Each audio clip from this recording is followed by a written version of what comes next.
말씀은 로마서 9장 1절로 13절 말씀입니다. 로마서 9장 1절로 13절을 함께 읽겠습니다.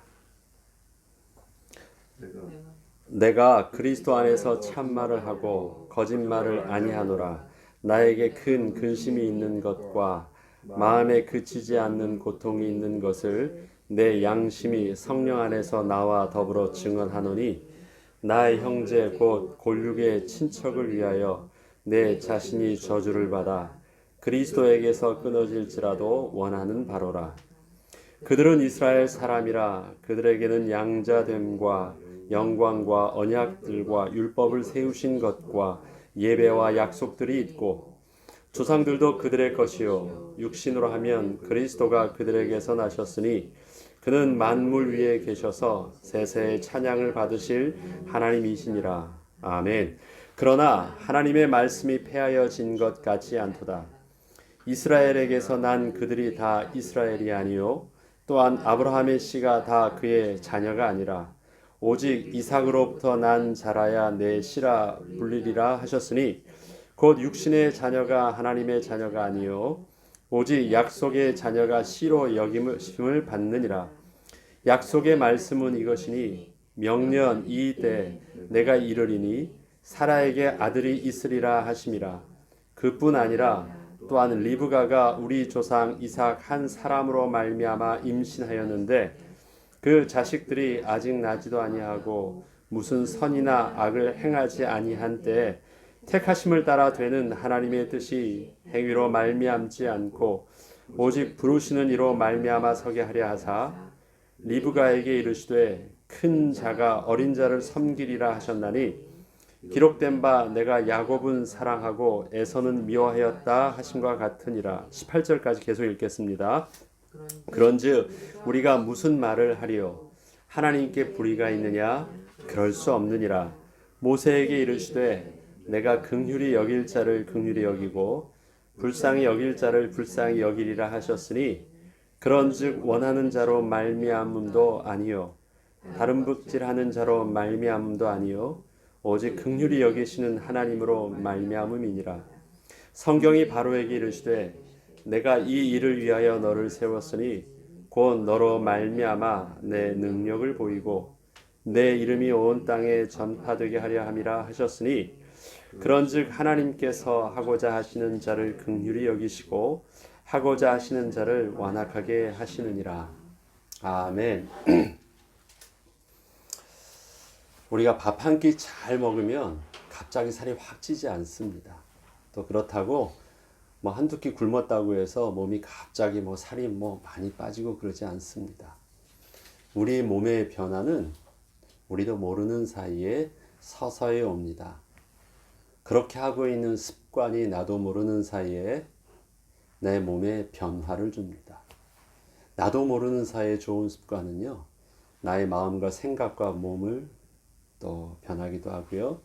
나도 모르는 사이에 맛있어서 하나씩 먹는 과자나 커피나 아니면 음식이나 이런 것들이 나도 모르는 사이에 지나고 나면 그것이 많이 몸을 또 살을 찌게도 합니다. 우리 육신의 그 변화는 그렇게 눈에 띄게 갑작스럽게 오지 않습니다. 만약에 갑작스럽게 그 변화를 느낀다라는 것은 뭔가 내 습관에 따른 것이 아니라 다른 어떤 이상적인 징후가 내게 갑작스럽게 나타난 것이겠죠. 그런데 우리 육신뿐만 아니라 우리 영적인 변화도 그렇습니다. 갑작스럽게 우리가 좋은 생각이 나쁜 생각이 되거나 나쁜 생각이 좋은 생각이 되거나 나의 생각들이 그렇게 올바르게 어떤 영적인 생각이 되거나 그러지 않습니다. 우리도 모르는 사이에 내가 즐겨 듣던, 또 내가 선호하는, 또 내가 좋아하는 어떤 사람과 어떤 말과 어떤 것을 따르다 보면 나도 모르는 사이에 그렇게 변화되어 있습니다. 그것이 좋은 생각이든 그것이 성경과 다른 생각이든 우리들의 어떤 생각의 변화도 또 우리의 영적인 변화도 그렇게 갑작스럽게 오지 않습니다. 서서히 변화된다는 것이 우리에게 주는 피해는 뭐냐면 내 자신이 처음과 끝을 보면 큰일 났다라는 것을 바로 알 수 있는데 이 과정을 거치면 이 변화를 느끼지 못하기 때문에 나도 모르는 사이에 그렇게 넘어간다는 것입니다. 우리가 지금 매일 아침마다 귀한 말씀을 또 묵상을 합니다. 아침마다 한 절 한 절 읽는 것이 얼마나 그렇게 내게 하루하루 크게 영향을 입힌다고 생각을 하겠습니까? 그렇지만 우리의 주시는 하루하루의 그 말씀들이 이게 우리에게 영적으로 유익하고 좋은 습관이라면 우리에게 분명히 생명의 열매를 낳게 하는 영적인 비밀이 있습니다. 새벽마다 제가 설교를 하면서 가장 큰 복을 누가 받을까요? 저는 제 자신이 하나님 앞에서 너무 감사한 부분이 있습니다. 저는 이것을 의무로 생각하지 않거든요. 이거는 내 개인적으로 하나님 앞에서 내 평생 정말 그래도 살기 위한 몸부림 속에서 하나님께서 내게 주신 굉장한 은혜의 방편이라고 생각을 합니다. 게을른 내가 스스로 하람이 힘든데 이렇게 월급을 줘가면서 할 수 있도록 해놓으니 얼마나 감사합니까? 또 내게 직분을 주셔서 이것을 감당할 수 있는 책임감과 부담 속에서 매일 할 수 있다는 것이 저는 그걸 부담으로 느끼지 않습니다. 너무 감사하거든요.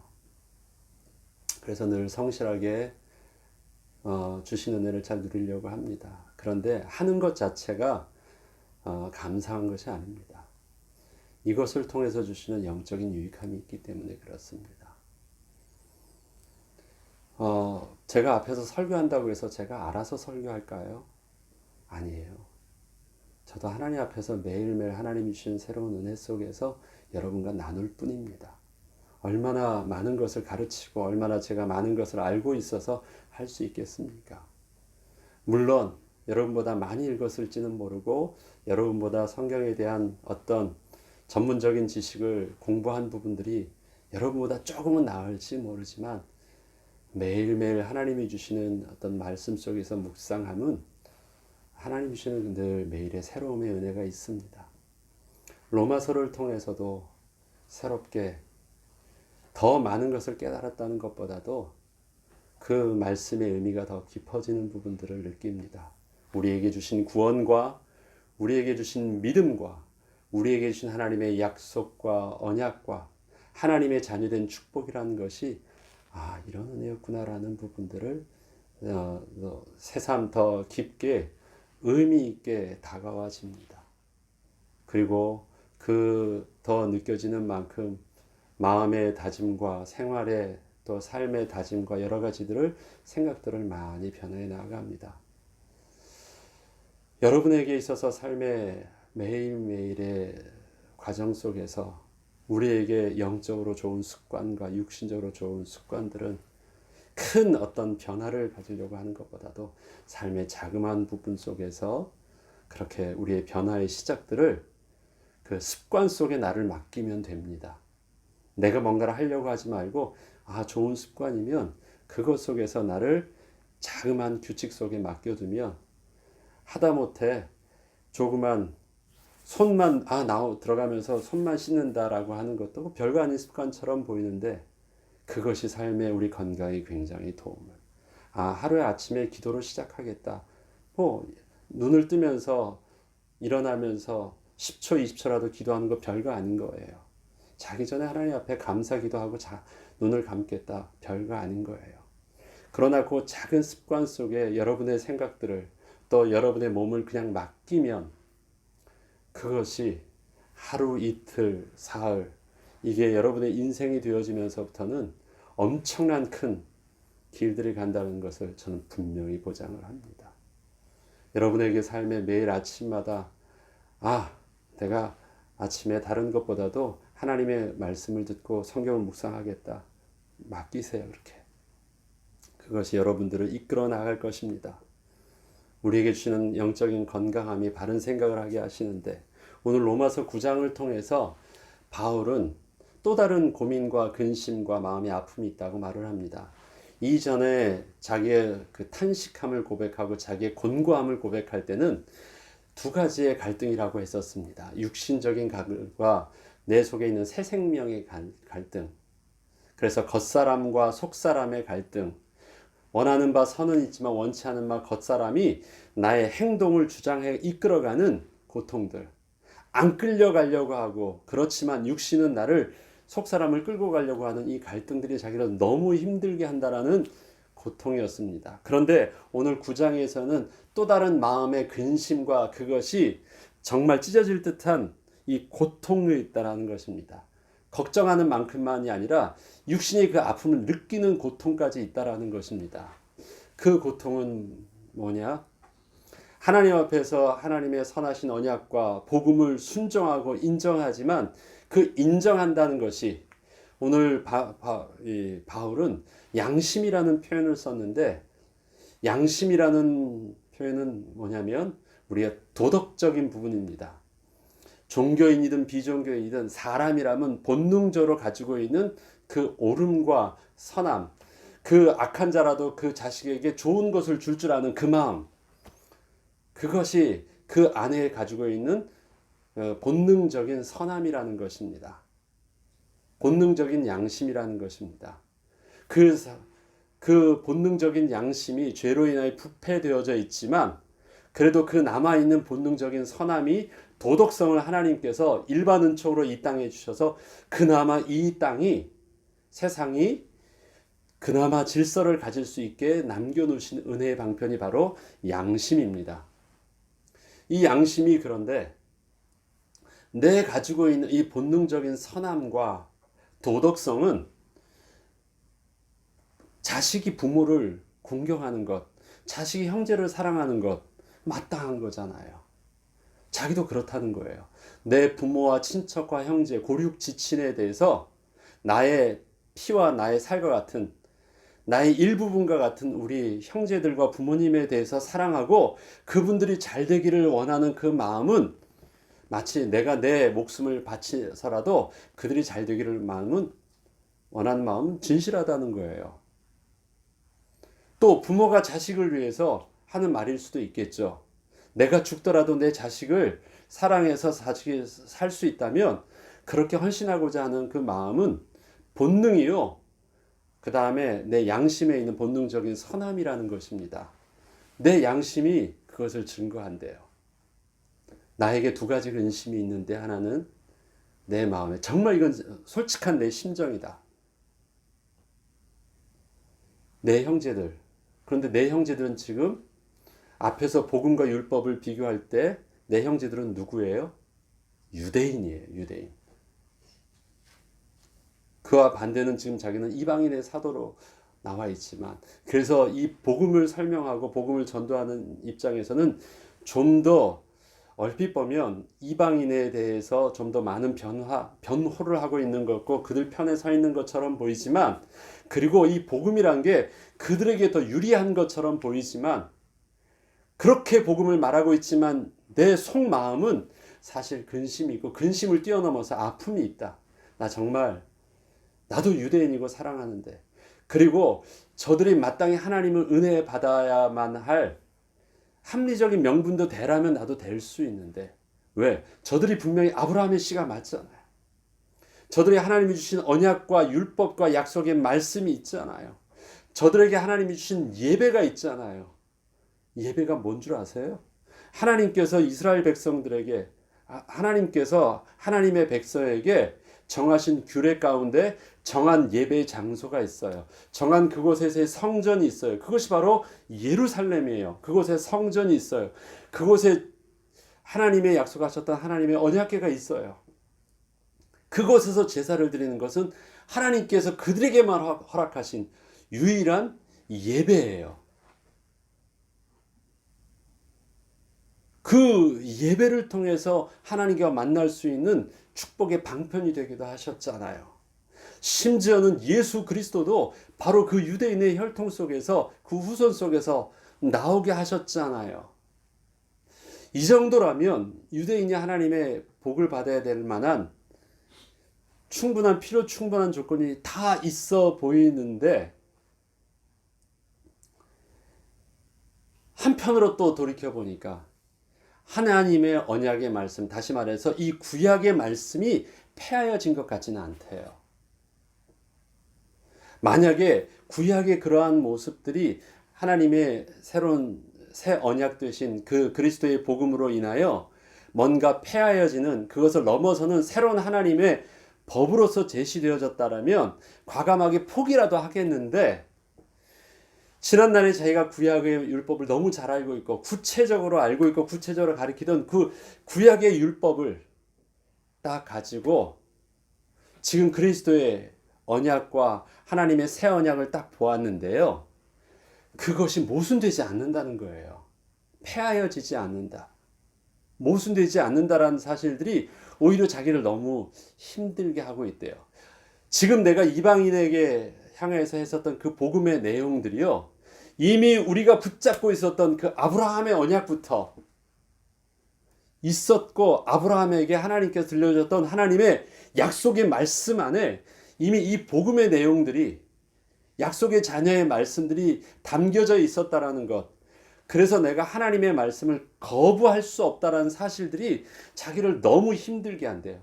내 가지고 있는 양심은 사랑해서 그들을 변호하고 싶은데, 그리고 변호할 만한 그 혈통적인 내용과 이런 것들을 다 어필하고 싶은데, 또한 그들이 붙잡고 있다고 하는 그 율법 안에서 보니까 이미 그 법 안에서 변호할 수 없는 하나님이 이미 그때부터 정해놓으신 복음의 원칙들과 복음의 진리들이 있었다는 사실들이에요. 그래서 힘들대요.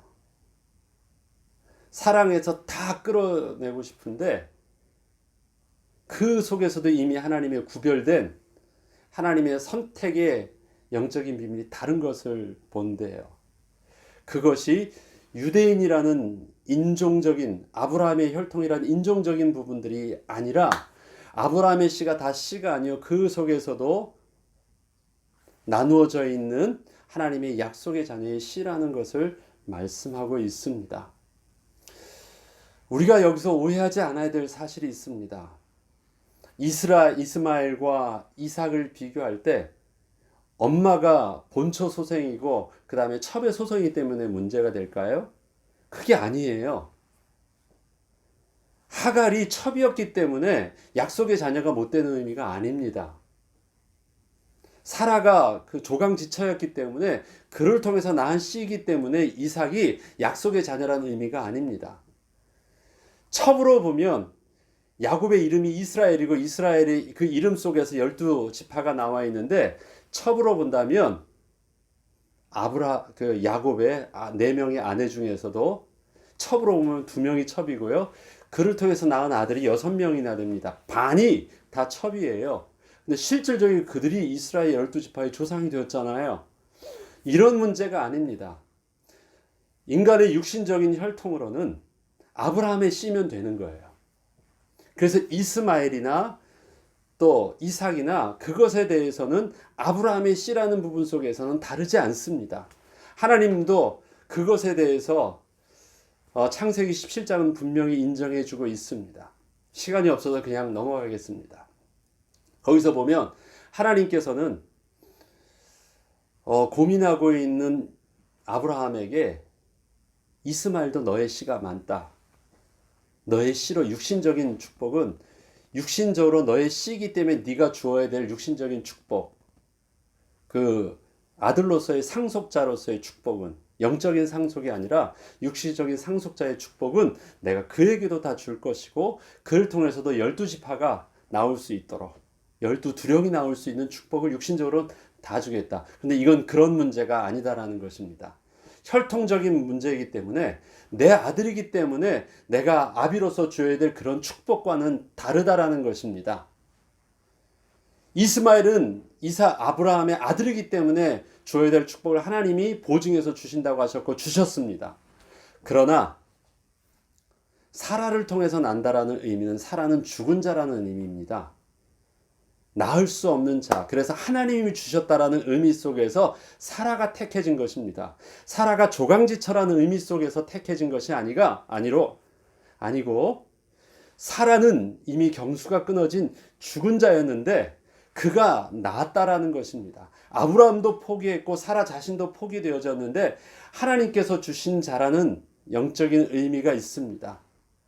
하나님의 백성은 하나님께서 태어나게 하신 그 생명입니다.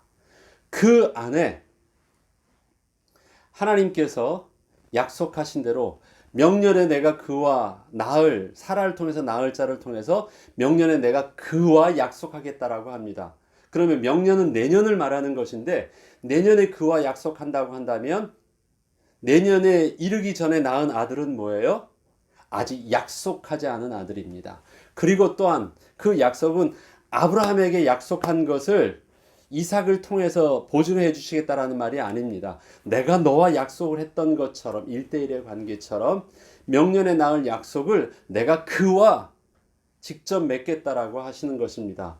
그리고 그의 자손을 통하여서 내가 하나님의 언약을 이루겠다라고 합니다. 아브라함의 자손을 통해서 이룬다고 성경은 기록하고 있지 않습니다. 내가 너의 후손을 통해서 하늘의 별과 땅의 모래와 같은 축복을 자손 축복을 주시겠다고 하시는데 하늘의 별과 땅의 모래와 축복은요. 아브라함의 후손 속에서가 아닙니다. 아브라함의 후손이라면 거기에 누구도 포함되어 있어요? 이스마엘도 포함되어 있어요. 근데 아브라함의 후손이 아니라 내가 너의 후손을 통해서 한다고 하셨으면서 그 후손 속에서의 그 자녀를 누구를 하나님이 지명하시냐면 이삭을 지명하시고요. 그 이삭의 씨앗을 통해서 그 후손을 통해서 하늘의 별과 땅의 모래와 같다라고 하는 것입니다. 그래서 하나님께서 택하신 그 기준이 혈통적인 기준이 아니라 하나님께서 하신 약속의 기준 속에서 택하신 자를 말하고 있습니다. 이것은 또한 구체적으로 좀 더 증거를 하나님의 기준들을 증명해 주십니다. 그것은 뭐냐면 그럼 이삭에게 있어서도 하나님의 약속의 기준을 본다면요. 이삭에게 두 아들이 나왔습니다. 리브가를 통해서 두 아들이 나왔습니다. 그리고 이것을 리브가에게 하나님께서 약속하여 주신 예언의 말씀이셨습니다. 태중에 두 아이가 뛰놀고 싸우고 있는데 그가 태어나기도 전에 인간적으로는 누가 누군지 알지도 못합니다. 인간적으로 얼굴을 봐야지 누구를 더 사랑하고 누구를 더 이렇게 미워하고 그럴 거 아니에요. 인간적으로는 그럴 만한 것들을 아이들에게서 본 적이 없어요. 그냥 태중에 있어요. 근데 그 태중에 있는 아이들 중에서 하나님께서 미리 말씀해 주시는 거예요. 큰 자가 작은 자를 섬기게 될 것에 대한 약속의 말씀을 주시면서 이미 그 태중부터 하나님께서 택하신 자가 있습니다. 그 가운데 택함 받은 자가 야곱이었어요. 그들이 무슨 선함과 그들에게 택함 받을 만한 조건이 인간적으로는 아무것도 없었을 그때 하나님께서 하나님의 의지 가운데 하나님은 아셨지요. 택하신 은혜가 있다라는 것입니다. 그러면 구원의 키가 선민의 키가 어디에 있습니까? 인간적인 혈통적인 조건이 있습니까? 아니에요. 택하신 자의 의지에 있다라는 것입니다. 택하신 자의 의지에 있다. 그것은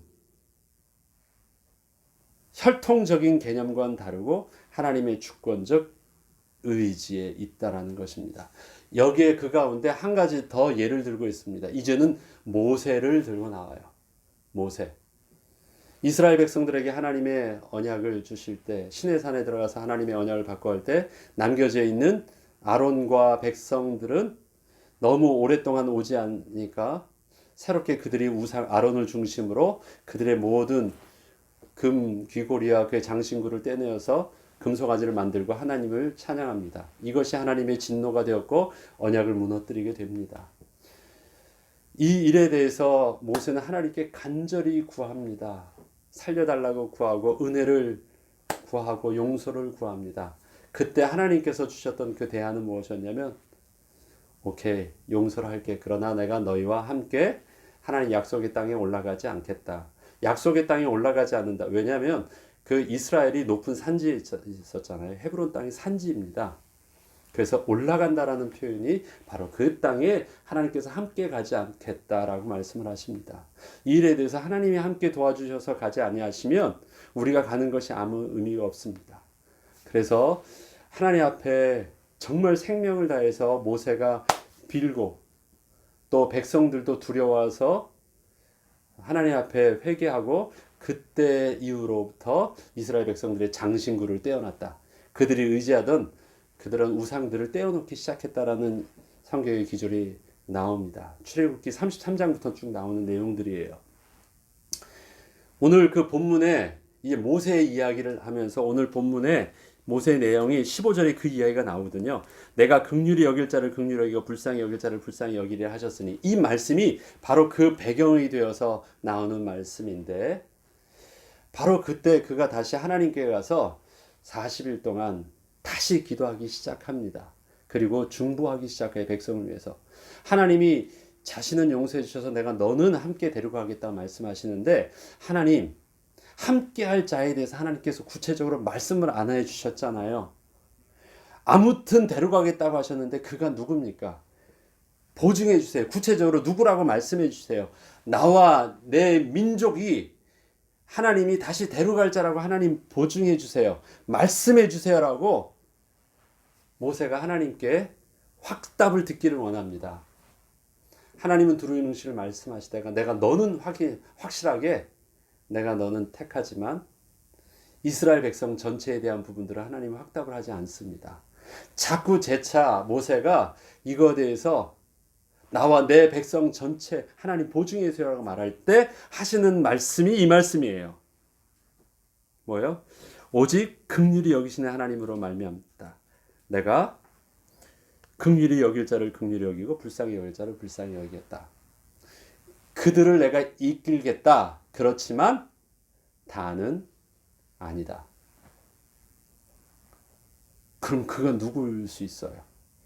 모세 입장에서는요, 그가 자기 교육 지친일 수도 있고요, 자기 아들일 수도 있어요. 못 데려갈 자가. 하나님의 진노 속에서 나랑 관계가 없는 자일 수도 있는데 나랑 가장 친한 친구가 하나님의 긍휼히 여김을 받지 않을 수도 있어요. 그런데 이게 하나님 앞에서 확실하지가 않아요. 하나님은 분명히 그것에 대해서 하시겠대요. 그렇게. 그런데 그것에 대해서 너가 더 이상 묻지 말라고 말씀하십니다. 하나님의 주권이 있다라는 것이에요. 바울이 유대인 자기 고륙지친을 변명해 보려고, 그래서 하나님 앞에 어필해 보려고 자기가 알고 있었던 구약의 지식들 속에서요, 뭔가 이 유대인의 선민된 축복들을, 그래서 유대인 자체가 하나님 앞에서 은혜를 받아야 되는 축복들을 하나님이 주셨던 약속의 말씀 속에서 딱 근거를 붙잡고 어필하려고 막 찾아요. 근데 아무리 찾아도요, 자기가 하나님의 약속의 말씀 속에서 이 어필할 수 있는 내용이 없이요, 오히려 하나님 말씀이 패하지 않는 사실들을 구체적으로 발견하면서 나의 원하는 바 양심은 너무너무 사랑하는데 그들이 하나님의 택하지 않음 속에서 멸망할 것을 본다라는 자체가 고통스럽대요. 내 육신적인 진실된 마음은 내가 멸망을 받더라도 저들을 살리고 싶은 것이 내 마음인데 그렇지 않다라는 것이 고통스럽대요. 복음이 그런 것이래요. 그런데 그것은 유대인 전체가 망하고 그 다음에 이방인이 망한다라는 말씀을 하고 있는 것이 아닙니다. 이방인과 유대인의 개념이 아니라 하나님의 택하신 약속의 자녀냐 그렇지 않느냐라는 것으로 세상을 바라보게 하는 것입니다. 지금 유대인의 보는 세계관은 어떻습니까? 아브라함의 시인은 유대인과 그렇지 않은 이방인으로 보고 있어요. 그러나 지금 바울은 그러한 관점 속에서 세상을 보고 세상에서 전도하고 있지 않대요. 하나님이 택하신 자, 하나님의 복음으로 준비된 약속의 자녀, 태어나기 전부터 하나님께서 미리 정하신 자, 다윗의 개념 속에서는 모태로부터 하나님께서 약속하실 조성된 자, 아브라함의 야곱의 혈통을 보니까 이미 그 태 안에서, 그 어머니의 모태 안에서 하나님께서 택하신 작은 자. 모세의 입장에서 보이니까 이미 하나님께서 긍휼히 여길 자는 그렇게 하시겠다라고 하는 또 선지자를 통해서 남겨져 있는 이스라엘의 남은 자 그렇더기만이 하나님께서 그를 부르시겠다라고 하신 하나님의 언약들, 거기에는 분명히 하나님의 택하심의 은혜가 있다. 약속의 자녀가 있다. 이것은 혈통적인 은혜가 아니었다. 나는 그가 누군지를 모른다. 그런데 하나님이 그 택하신 자가 유대인 안에서도 이방인 안에서도 하나님은 남겨두셨다라고 말씀하셨기 때문에 나는 그들을 향해서 나아간다. 심지어는 하나님의 영광을 위해서 쓰인 자를 보니까 오늘 본문에 제가 좀 더 읽은 부분에서 17절을 보면요. 이렇게 말합니다. 성경이 바로에게 이르시되, 자, 성경이 바로에게 이르시되라는 부분들을 빼고 한번 읽어보죠. 내가 이 일을 위하여 너를 세웠으니 곧 너로 말미암아 내 능력을 보이고 내 이름이 온 땅에 전파되게 하려 함이라. 그것을 만약에 저와 여러분에게 하신다면 말이 됩니까? 안 됩니까? 너무 감사하죠. 이것 때문에 나에게 능력과 권세와 부와 존귀함을 주시겠대요. 그리고 그것을 통해서 나를 통해서 하나님의 능력과 영광을 드러내게 하시겠대요. 감사합니다. 하나님이 내게 주시면 이걸 가지고 하나님의 영광을 위해서 쓰고 있습니다. 라고 나는 고백할 수 있는데요. 이 능력을, 이 계획을요, 누구에게 줬느냐? 하나님을 모르고, 하나님을 모르는 정도가 아니라 하나님을 대적하고 스스로 자기가 신이라고 말하고 하는 바로에게, 그 삐뚤어진 대적하는 바로에게 이 힘과 능력을 주니까 바로가 어떻게 해요? 그 힘과 능력으로 오히려 하나님을 대적하고 사용하고 있어요. 그런데 하나님은 그 하나님을 대적하는 그 모습 속에서도 하나님은 더 큰 하나님의 계획을 이루시는데 부족함이 없게도 사용하여 주신대요. 하나님이 그렇게 하시는 일에 대해서 너 뭐라고 하느냐? 거기에 대해서 토기장의 비유를 우리 하고 있잖아요. 토기장이가 질그릇을 만들고 존귀한 그릇을 만들고 또 한 사람이 긍휼히 여기고 긍휼히 여기지 않는다는 사실에 대해서 불의하다고 말할 수 있느냐?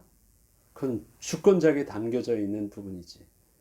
그곳에 내가 긍휼히 여김을 받았다라는 것은 내가 감사할 뿐이지 하나님이 택하신 자에 대해서 불의하다라고 표현할 수 있는 것은 아니다. 왜? 하나님이 주권자이시니까. 그래서 우리는 이 복음을 새롭게 우리가 붙잡을 때 내가 유대인이라는 것 때문에 착각하고 의롭다고 말하지 말고 내가 이방인이라는 것 때문에 열등의식을 가질 것도 없다. 우리가 정말 하나님 앞에서 사모해야 될 것은 하나님의 은혜다. 그리고 내가 구원받은 사실들을 믿어진다면 그것은 내가 하나님이 나에게 이러한 그 긍휼을 베푸셨고 택하셨다라는 것을 내가 자랑할 것이 아니라 내가 감사해야 될 것이다.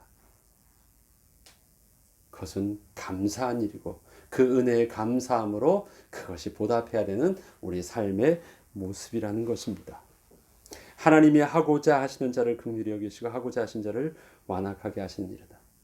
우리는 이 복음이라는 것은 율법이냐 아니면 그리스도의 언약이라는 것이 아니라 이방인이냐 아니면 또 유대인이냐라는 것도 아니라 하나님의 의는 하나님의 의지가 누구를 택하시느냐,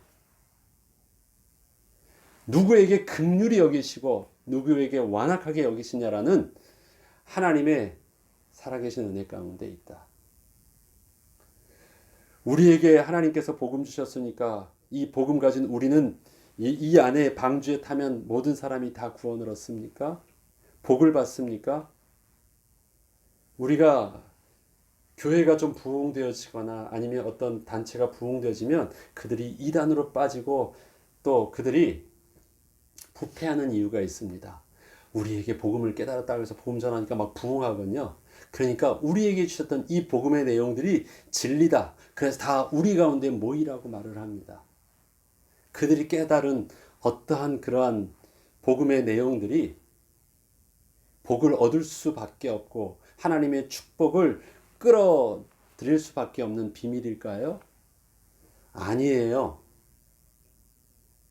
하나님이 은혜 가운데 택하셔서 심지어는 바로도 부와 존귀와 영광을 주어가지고 그를 통해서도 하나님의 영광을 드러내게도 하시는데 하나님이 우리 교회를, 하나님이 우리 단체를 은혜를 주셔서 크게 할 수도 있어요. 그렇지만 그것은 주권자의 하나님의 영광을 위한 하나님의 은혜에 선택하실 뿐이에요. 그 은혜의 선택하심의 비밀들이 잃어버려지고 스스로 자고하여져서 이리로 모여라 하면 이것이 옳고 세상은 다 잘못됐고 덜 깨달았고 그곳엔 복음도 없고 우리가 진리고 그러다 보면 하나님께서는 또 그 은혜의 깃발을 또 옮기셔서 그 은혜의 비밀들을 증거하는 하나님의 그 사람과 또 그 교회와 그 단체를 또 새롭게 사용하시는 거예요. 그래서 뭐가 지켜지게 하십니까? 하나님의 복음의 지혜와 생명 되신 하나님의 주권적인 은혜가 지켜지도록 하십니다. 그래서 복음은 사람이 붙잡을 수 있는 어떠한 것이 아니에요. 하나님의 의는 생명의 주권 되신 전인격 되신 하나님의 의지는요, 우리가 붙잡을 수 있는 것이 아닙니다. 하나님이 오늘도 우리와 함께 하시면 우리는 하나님의 영광의 사람이 되어지고요. 이전까지 그렇게 영광을 주셨던 우리가 하나님께서 오늘이라도 우리가 하나님의 우리를 오늘이라도 떠나시면 우리는 그냥 썩어질 육체일 수밖에 없는 것입니다. 다윗의 왕이 되기까지 하나님이 그를 통해서 사용하셨던 그 주권적인 은혜가 얼마나 대단했습니까? 그러나 그의 죄의 선포 속에서 하나님의 영이 떠나셨다라고 표현을 할 때 다윗은요, 자기의 이전의 그 모든 영화와 그의 커리어는 아무것도 아님을 그는 즉시로 깨닫고 하나님 앞에서 그 성령을 거두지 말라고 다시 기도할 수밖에 없었던 것입니다. 저와 여러분에게 오늘 필요한 것이 무엇일까요? 어제까지 주셨던 하나님의 은혜가 오늘의 삶을 보증합니까? 아니에요. 오늘도 지금도 살아 우리와 함께 하시는 생명 되신 하나님의 주권적인 은혜가 나를 통하여 또 오늘도 사용하여 주시옵소서. 오늘도 생명 되신 하나님의 성령 하나님의 인도하심을 따라 오늘도 실시간 인도함 받게 하여 주시옵소서. 그래서 우리의 신앙이 어떤 신앙이요? 산자의 신앙이 되어지도록. 과거의 어떤 죽었던 역사의 추억의 신앙이 아니라 오늘도 지금 하나님이 나를 이끄시는 생명의 신앙이 오늘도 성령의 인도하심 속에 계속될 수 있도록 인도해야 되겠습니다. 복음은 그러한 것입니다. 내 양심은 원하는 바가 바울처럼 그러한 고민을 한다 할지라도 우리는 그래도 내 양심을 따라서 내 육신의 요구를 따라서 욕심을 따라서 하지 말고 하나님의 말씀에 정직하게 순종함을 선택하십시오. 하나님이 옳습니다. 그렇다면 우리의 친척과 우리의 자녀와 우리의 형제가 이런 하나님의 은혜 속으로 들어갈 수 있도록 하나님 오늘도 난 간절히 기도하겠습니다. 멈추지 않겠습니다. 이러한 우리의 복음 전도의 은혜의 기도가 멈추지 않길 또 주의 이름으로 축원합니다. 주기도문으로 마치겠습니다.